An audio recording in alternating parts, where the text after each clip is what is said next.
This is John Daly in Paris. I'm standing outside the sentry booth in the square in front of the Bastille on this sweltering hot day of July 14, 1789. More than 50,000 citizens have been kept waiting here since 10 a.m. Paris time, 5 a.m. New York time, by the Marquis de Launay, governor of the Royal French Prison Fortress.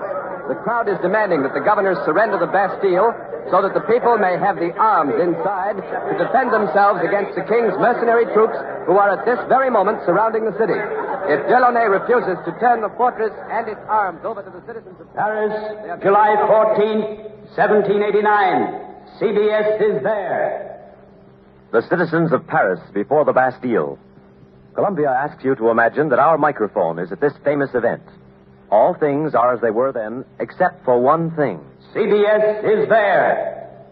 This broadcast, the second in a special summer series produced and directed for Columbia by Robert Louis Cheon, is based on authentic historical fact and quotation. And now, Paris, July 14, 1789, and John Daly. It's off the minute. The people of Paris are angry and restless. After years of indignities, hardships, and a struggle for a voice in their own government, King Louis XVI called the National Assembly at Versailles to write a new constitution. The hopes of the people for recognition of their rights were raised high, only to be rudely shattered a few days ago when the king suddenly, without warning, threw 30,000 troops around Paris, mostly foreign mercenaries, and threatened to suspend the National Assembly by force. The people are boiling with anger at this betrayal of their hopes, and they are also desperately afraid that the king's troops may invade the city, or at the very least attempt to force them into submission by starvation. In a frantic hurry to gather arms with which to defend themselves, they have assembled here before the Bastille, the only remaining royal garrison in the city. 4 times they have sent delegations inside to demand its peaceful surrender of the governor. 3 times they have returned not only empty-handed, but also with a warning to disperse. Now, the 4th and what may be the final delegation has been inside the Bastille for over an hour. If the governor still refuses, there's no telling what may happen. The people don't want bloodshed, but they're grimly determined to have arms and the Bastille, which to them is a symbol of tyranny. And they're carrying every conceivable kind of weapon right now that they've been able to lay their hands on. I can see pikes and sticks and hatchets. Others are carrying axes and old swords, and a few even have muskets, which they seized this morning from the Hotel des Invalides. There are also several cannon, but whether they can take the Bastille is another matter. I've asked a young Parisian lawyer to tell you what he thinks about that. His name is Jacques Danton. He's standing by the sentry booth with me at the foot of the outer drawbridge. The booth, by the way, is empty. The guard was taken away by the people earlier, enabling us to set up our CBS equipment here. Monsieur Danton, oui. The Bastille is surrounded by 2 moats. It has a 10-foot stone wall, a garrison of Swiss mercenaries and old French soldiers, and it literally bristles with cannon in the towers. Now, if the governor refuses to surrender, it would seem almost impossible for the people to take it. The walls of the Bastille, monsieur, are no stronger than were the walls of Jericho. Now, that red and blue cockade you're wearing, Monsieur Danton, I see that almost everybody here is wearing one. Does it have any special significance? It is the colors of Paris, but we call it the cockade of liberty. Now, tell me, sir, haven't I seen you at the Palais Royal with Messieurs Desmoulins, Robespierre, and Marat? That is possible, monsieur. We are friends. Well, aren't you more than that? Aren't you all leaders of the radical group here in Paris? Some people say so. Right. Well, where are your friends today? Are they with you? Are they down here? Yes, they are out in the crowd somewhere. And that crowd, sir, seems restive. It seems to have a bad temper. Temper? We are sick of financial ruin caused by war, corruption, and extravagance, falling on those least able to bear it. We are no longer willing to carry the load our fathers endured. We look to political changes that will make all men free and equal, brothers of one great human family. Well, some of your countrymen, Monsieur Danton, have told me that our own American Revolution has had some influence on the spirit of the French people during the past 6 months. Monsieur Daly, we admire your young country very much. It has given the people of Paris hope for better things. Not beyond the grave, but here on earth, now, today. Thank you, sir. Monsieur Danton is walking away now, losing himself in the crowd. A huge, brawny figure of a man, black-browed, with a powerful face, the heavy shock of black hair, which he keeps brushing away from his eyes. There's still no sign of the delegation's return from the Bastille. We thought they were ready to come out when we went on the air, but there seems to be more delay. We're still waiting here at the sentry booth, and we hope you'll stay with us. My colleague, Ken Roberts, is out there in the crowd somewhere with a portable transmitter. So I'm going to turn the microphone over to him. Go ahead, Ken. Come in, Ken Roberts.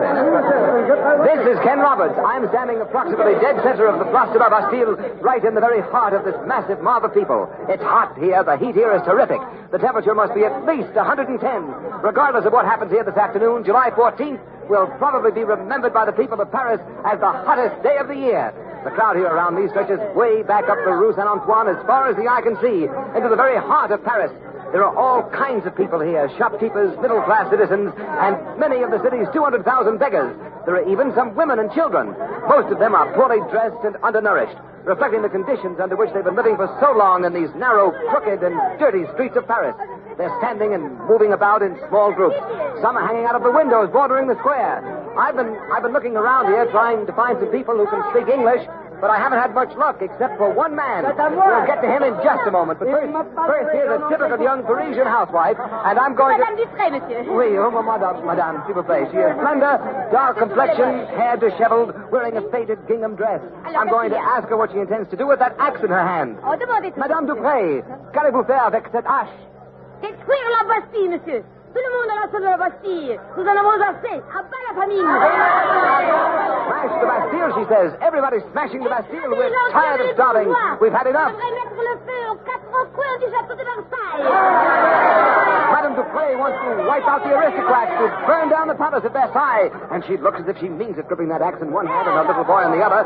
Here's a little boy now. Comment t'appelles-tu, petit? Philippe. Philippe. And quel âge as-tu, Philippe? J'ai 8 ans, monsieur. Philippe says he's 8 years old. Philippe, qu'est-ce que tu fais ici aujourd'hui? Je vais prendre la Bastille. Vive la liberté! Philippe says he's going to take the Bastille. And now for the man I told you about before, the one who speaks English. His name is Monsieur Latude. Monsieur Latude, it's rather unusual for anyone in Paris today to speak English. Have you lived in England? Is that where you learned it? No, monsieur. I learned English in the Bastille. In the Bastille? Oui, I was a prisoner there for 35 years. 35 years in prison? You are astonished, monsieur. Well, yes, you didn't tell me, Monsieur Latude. I had no idea. May I ask, how did it happen? Why were you in there? I was charged with insulting Madame de Pompadour. She was the favorite of King Louis XV. Well, did you insult her? No, it was not true, but what can one do against the king's lettre de cachet? Lettre de cachet? Isn't that the paper the king signs committing a person to the Bastille without trial, evidence, or judge? Oui, monsieur, that is a lettre de cachet. The king signs it in blank, and he leaves the name of the victim to be filled in. And then he gives these blanks to his friends to use as they see fit. Is that it? That is it, monsieur. Now put yourself in that place. If anyone tries to make love to your wife or annoys you by loud talk at a dinner party, all you have to do is just write in the offensive person's name, hand it to the authorities, and voila, that is the last you hear of him. Well, is that all you did, Monsieur Latude? Is that why you spent 35 years in the Bastille? For nothing? For nothing, monsieur. Well, Monsieur Latude, what is it like inside the Bastille? How do they treat you in there? That is a long story, monsieur. But I will tell you one thing. Once they put me into a dungeon. The cell was covered with a foot of water. I was chained to the wall, and they kept me there for 40 months. Oui, the Bastille is a foreign vision. It should be destroyed. À bas la Bastille! I understand how you feel, Monsieur Latude. And now tell me, please, who was it who taught you English in the Bastille? It was another prisoner, Major the White from Ireland. He is still in there. You see, I escaped. You escaped? Well, tell us about it, Monsieur Latude. I never heard of anybody escaping from the Bastille. Well, monsieur, Just a moment. Excuse me, please, Monsieur Latude. I can see a signal from the battlement. A man is up there waving to the crowd. Something is evidently going on. Perhaps the delegation is coming down. I'm too far away, so I'm going to switch you back to John Daly at the outer drawbridge. This is John Daly. The signal from the tower is coming from Monsieur Rosier, the leader of the people's delegation. He's waving his hat. He's holding up his hand for attention. The crowd is quieting down a bit now. Apparently, he's about to say something. I'd like you to hear it if it's possible, so I'm going to lift our CBS microphone high in the air. Adios, mes amis. Adios. Nous sortirons tout de suite. Tout de suite. He says the delegation will be immediately. This is it. The delegation will be out immediately. The crowd is very... like the governor has finally come to terms. The people will have the Bastille and the arms to defend themselves against surrounding Paris. Monsieur Rosier has disappeared from the tower. The people's delegation is on the way down now, and I'll have the details of this surrender for you in just a few minutes. A feeling of enormous relief seems to have swept the square. I don't think anyone here really, in his heart, thought he could take this fortress by storm. And if you were here with me, you could see what I mean. The 8 circular towers of the Bastille, each 70 feet high, bristle with cannon. The entrance is defended by 2 yawning moats, 25 feet wide and 25 feet deep. And even if the people could drag down the drawbridges and hurdle these moats, they would run into the murderous fire of the guns manned by the French and the Swiss garrison. But there's no chance of anything like that happening now. This powerful fortress, which has played host to nearly every famous man in France at one time or another, played host to the man of the Iron Mask, to Marshal Richelieu, to Cardinal de Rohan, to Voltaire, Rousseau, Montesquieu, is about to fall into the hands of the French people for the first time since it was built in the 13th century. By the way, you can probably hear the chains rattling as the inner drawbridge comes down. And remember, even Peter the Great, the Tsar of all the Russias, was refused entrance into this tower of human misery and inhuman woe. No one knows how many prisoners are in there now, but if you'll stay with us for a while, we'll soon find out. For their day of liberation is here. The inner drawbridge is down now. There are the delegates. They are coming over the bridge. 5 men in black hats and long black frock coats, with Monsieur Rosier in the lead. They're walking across the inner court, and the outer drawbridge is coming down. But the first one is being taken up again. I don't quite get the meaning of that, for if the Bastille is to be surrendered, both drawbridges should be down. But we'll find out about that in just a moment. Now the outer drawbridge is down, and the delegates are walking rapidly across the bridge. They seem to be in a great hurry, and this crowd is pushing me around here. They're pushing me forward onto the drawbridge. Monsieur Rosier! Monsieur Rosier, into the microphone, please. En arrière! Le gouverneur ne s'est pas encore rendu! En arrière! Something has happened. Something is wrong.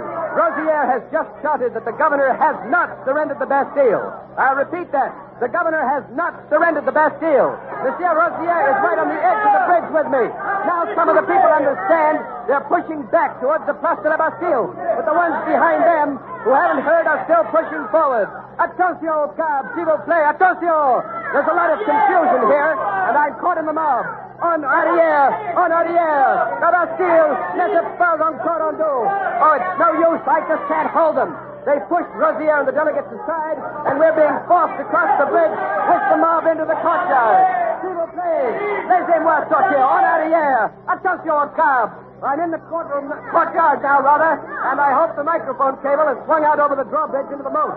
I don't know whether I'm still on the air, but assuming that I am, the people are still coming over. There are about 200 with me, and they're screaming and yelling. The guards are raising the outer drawbridge. People are spilling off into the moat or jumping forward into the inner court. Both the drawbridges are up, and we're jammed into the island courtyard between the 2 moats. Now, this is what has happened. This crowd of about 200 men and women who pushed across the outer drawbridge have been cut off here from the main mob across the moat in the Place de la Bastille. There is water on both sides of us. We're cut off. Gee, Huckleback!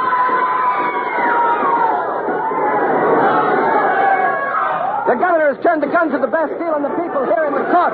They're helpless. So am I. If these bridge members don't stop those bullets. He's shooting them down like cattle. Men, women, falling, screaming. This is horrible. The mob in the square outside can't do a thing. They can't get to us. They've opened fire on the Bastille, though, but their fire is useless. The bullets are smacking into these bridge timbers like so much hail. We're trapped here between the 2 drawbridges, but at least a couple of our men are up hacking away at the chains of the outer bridge. The people are being massacred, cut down. They're all on the ground, turning and twisting in agony. They're killing them, all of them, every one of them. There's hardly a person standing up. This is unbelievable. I can't believe it. It's ruthless, inhuman. Our only hope now is to get the outer drawbridge down and get some help from outside. 2 of our men have gotten up on that drawbridge, as I told you, and they're hacking away at those chains. You can hear it probably. They cut it through. There it goes. The outer drawbridge is down. The outer bridge is down. And the mob from the square is coming across to help us. They're pouring in by the hundreds, by the thousands. The Bastille is stormed.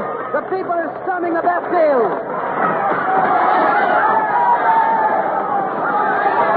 The people are firing up at the parapets, trying to pick off those Swiss guards. The bullets are flying all around us. Ow, that was close. The Frenchmen are shooting at the Bastille from across the square and up on the rooftops. The garrison, the guards, are answering with volley after volley of fire from the fortress. I can see some wagons now loaded with hay, and the people are bringing them up here. They're going to set fire to the governor's house here on the island between the two drawbridges, and they're doing it. There are 3 cannon. 3 cannon are being wheeled into place. The people must have taken them this morning from the Hotel des Avilades. They're training them on that inner drawbridge. They're going to blast it down. The governor's house is starting to burn. Smoke is curling up from it, and now our cannons are in position. They ought to go off at any minute. No, something's changed. The firing inside the Bastille seems to be slackening off a bit, but the people out here are still firing. They're mad with rage at the sight of the bodies of their own people who were shot down to the governor. Now the firing from inside seems to have stopped. The governor's house is burning, though, a flaming inferno. Smoke is shooting up in great billows. Oh, someone on the parapets is waving a white flag. He's shouting something. I can't hear what he's saying. There's too much racket. But the inner drawbridge is coming down. The bridge is down. The Bastille is really surrendering this time. The gates are being opened. The people have stopped firing, and they're going wild. They're streaming over the bridge into the fortress. I can't follow them, but Ken Roberts is coming up with his portable transmitter. Go inside. Inside, Ken. Stay with the mob. I'll switch to you when you get well inside. Well, now the unbelievable has happened. The people have done the impossible. They have captured the Bastille. I still can't understand why the governor fired in the first place. It was either accidental, that is, a misunderstanding of orders, or it may have been deliberate treachery. I also can't understand the suddenness of this surrender. It was completely unexpected, and there must have been some strong reason for the governor to surrender so quickly after his massacre of these people out here. Perhaps there was a mutiny inside by French troops, or else maybe the governor could have been shot. Or perhaps it was the threat of the 3 cannon out here which persuaded him to give up in the hope of generous terms. Well, at any rate, the Bastille has surrendered, and Ken Roberts should be well inside by now and ready to tell you what's going on in there. Go ahead, Roberts. This is Ken Roberts. I'm inside the Bastille in a huge inner courtroom, quite high, I'd say about 20 feet, and 40 by 40 in length and width. There are no lights, no windows, a stone floor and walls. Pine torches stuck into the walls cast an eerie light over the wild confusion going on in here. The people are still pouring in. Some have seized the keys and already gone down into the dungeons to release the prisoners. The mob in here is shouting threats at the terrified garrison. The soldiers are lined up on 2 sides. Old French soldiers on the right, Swiss mercenaries on the left. They're all trembling with fear. They're shouting at the top of their lungs, "Le Bastille se rend! Le Bastille se rend!" The Bastille surrenders. The governor is in the middle of the room, surrounded by the mob. He's wearing a gray frock coat, a red cross of Saint Louis, no hat. Somebody's just snatched his gold-headed sword cane from him, but the governor is taking it all. He's standing there, prim and defiant. He's got a lot to pay for. The brutal massacre of those people out there in the courtyard. Now I've worked my way up to one of the old French pensioners, and I'm going to ask him why the Bastille surrendered. Monsieur, pourquoi la Bastille s'est-elle rendue? Nous l'avons forcé. Nous n'avons pas tiré sur nos frères. C'étaient les mercenaires suisses qui ont tiré. He says it was the Swiss guards who fired. The French soldiers refused to fire on their own people. They forced the governor to surrender. Le gouverneur voulait décharger son pistolet dans le tonneau de poudre. Il voulait faire sauter la Bastille. Nous l'avons empêché. He says the governor wanted to blow up the Bastille, but they stopped him. And now the mob has seized the governor and the soldiers. They're dragging them out of the Bastille. Monsieur Rosière, est-ce que vous les emmenez? L'hôtel de ville, pour répondre de ces crimes devant le tribunal du peuple. They're going to take the governor and his soldiers to the Hotel de Ville to be tried before a people's court. Just a moment, there's a prisoner. The first one, he must be a prisoner. He's old, very old. His hair is down to his feet, and it's white, completely white. I can see where the chains have been cut from his ankles. He's dragging a chain with him. He's blinking. He's holding his hand above his eyes. I guess he's not used to the torchlight. I'm going to speak to him. Votre nom, monsieur. Votre nom. Monsieur est parvenu. Quel âge avez-vous, monsieur? J'ai 90 ans. He is 90. How long in prison, monsieur? Combien de temps avez-vous passé à la Bastille? 30 ans. 30 years in prison. Je vous félicite, monsieur, de votre libération de la Bastille. Oh, merci, monsieur. Qu'est-ce que Louis XV et Madame de Pompadour diront de tout ça? I congratulate Monsieur Tavernier on his release, and he says he wonders what King Louis XV and Madame Pompadour will say. Both have been dead for at least 15 years. Now I'm going to ask him how many prisoners there are on the Bastille today beside himself. Monsieur, combien de prisonniers y a-t-il? Jean, Bouchard, Bernard, Laroche, Antoine Pujada, de White, le comte de Sodelage, la Corrège. Oui. Combien d'autres? C'est tout. This is incredible. Monsieur Tavernier named 6 men. Counting himself, that makes only 7 prisoners in the Bastille at the time of its fall. This is John Daly again at the sentry booth by the outer drawbridge. I've taken the air away from Ken Roberts because I've just been informed by our CBS studios here in Paris that the news of the Bastille's fall has already reached the king and his troops in Versailles, and we'll switch out there in just a moment. First, a last look at this turbulent scene. Part of the mob is dragging the governor and his garrison up the Rue Saint-Antoine to the city hall, the Hotel de Ville. The people here are rolling barrels of gunpowder and cannon across the bridges. They're passing out guns, thousands of them taken from the Bastille arsenal. They're working feverishly against time because they're desperately afraid of the king's reaction. But now, for an on-the-spot account of that reaction, I switch you to Versailles. Harry Marble reporting. This is Harry Marble in Versailles. King Louis XVI has just ordered his troops withdrawn from around Paris. The order was issued just a few minutes ago, after His Majesty was informed of the surrender of the Bastille. The king was in the palace when the Duc de Liancourt, a member of the royal household, brought him the news. When de Liancourt told the king that the Bastille had been stormed, His Majesty inquired, "Is this a revolt?" And the Duke replied, "No, sire, it is a revolution." The king then, without his usual bodyguard, without even his hat, but accompanied by his 2 brothers, ran out of the palace to the National Assembly on the edge of the palace ground. There he made an unprecedented appeal to the National Assembly. He placed himself in the hands of the people's representatives, men he had only yesterday threatened to destroy. He urged them to help him ensure what he termed the salvation of the state. The king said, "I await this from the National Assembly, from the zeal of the representatives of my people." The king also announced that he would go to Paris tomorrow and personally conciliate the people. He has also appointed the Marquis de Lafayette, head of the new National Guard, and the Marquis will escort him into Paris tomorrow. Lafayette, who helped us, the American people, win our independence a short time ago, has been playing a major role during the last 8 years in France, helping his own people win a voice in their government. Today, he is Vice President of the National Assembly. It's a particularly happy day for him. He's standing right here beside me. Monsieur de Lafayette, what does this mean today for the people of France? It means, monsieur, that the spirit of the rights of man, which was born in France and nurtured by your country, has now returned to Europe. The King's decision to permit the National Assembly to continue with our work of writing a new constitution is the first concession he has ever made to the people. Whatever happens from now on, France, like America, has set its course on the road to democracy. There can be no turning back. Thank you, Marquis de Lafayette. And now, for the people's reaction to the King's announcement, we return you to Paris and John Daly. This is John Daly. I'm standing in the Place de Grave, the city square in front of the Hotel de Ville, the city hall.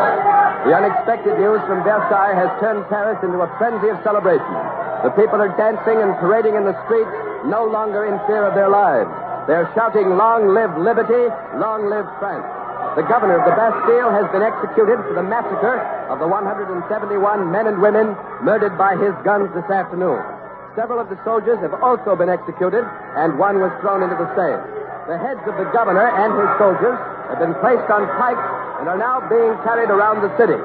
This strikes a rather ghoulish note in the celebration here, perhaps, but if you knew the suffering of these people and what they have endured for the last 50 years at the hands of such despots as the Marquis de Launay, you perhaps would understand, if not condone, their actions.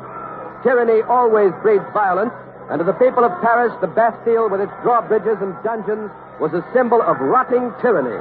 The excesses committed will perhaps soon pass, but the ideals behind them are certain to live on and to grow. in the hearts of the French people here today and in the hearts of their children.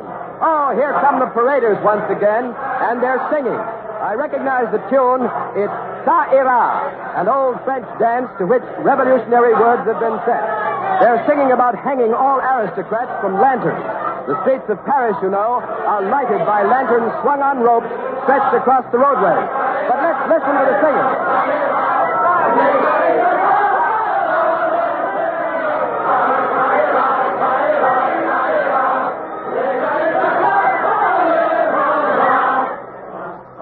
Young women in the crowd is waving a large key, a very large key. One moment while I ask her what it is. Mademoiselle! Oui, monsieur l'Américain. Qu'est-ce que c'est?